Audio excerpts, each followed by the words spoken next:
Have you ever had a USB socket, a USB-C socket, which won't connect properly, won't charge properly? I've had that in my iPhone 15. The cable wouldn't go in fully, it wouldn't click in.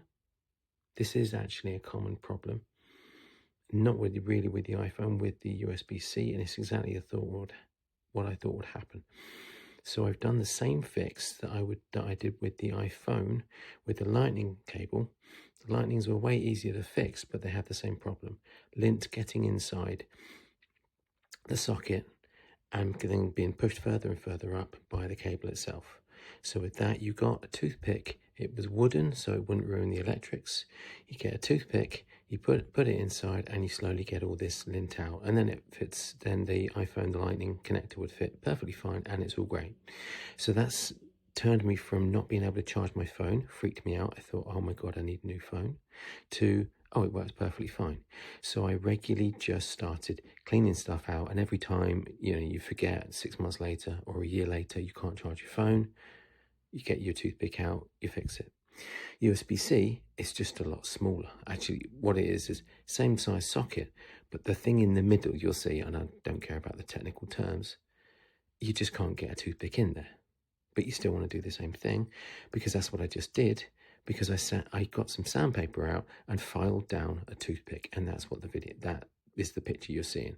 That's sandpaper, and that's a toothpick, and all I did was just twist it around, just do what you need to make it long and thin, like thinner. You want you want wood, because then it's not going to be electrically active. You want it to be dry.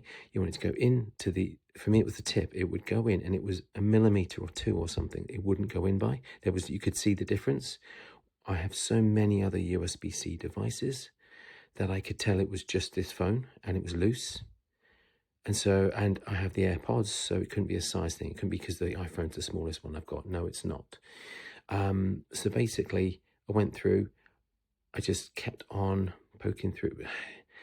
I'm not going to bother showing it because you can see from other people I haven't got time to show, but it's exactly the same fix. You get something in there, move it around a little bit. Try not to ruin the connectors that are inside that are doing all the electrical work. You want to be gentle with those, but essentially I wiggled out a whole bunch more lint. Oh, and it works again. And now it goes deep in, and you can feel the click. So this is where I'm probably going to have the same problem. However, I think I did well out of it, because I think that's the reason the iPhone, I got it refurbished, and I think this is why it was refurbished. Someone didn't know how to fix that socket. So, yay for me, because I got the phone cheaper. And I learned how to fix it. But someone else showed me that, and it saved me a ton of money, and it has ever since, because you'd think your phone's broken. It's not. So I'm sharing with you. If you want to know what to do, just copy what you did with the lightning connectors. There are tons of videos out there. Just knowing it's possible, that'll get you there pretty much. So good luck.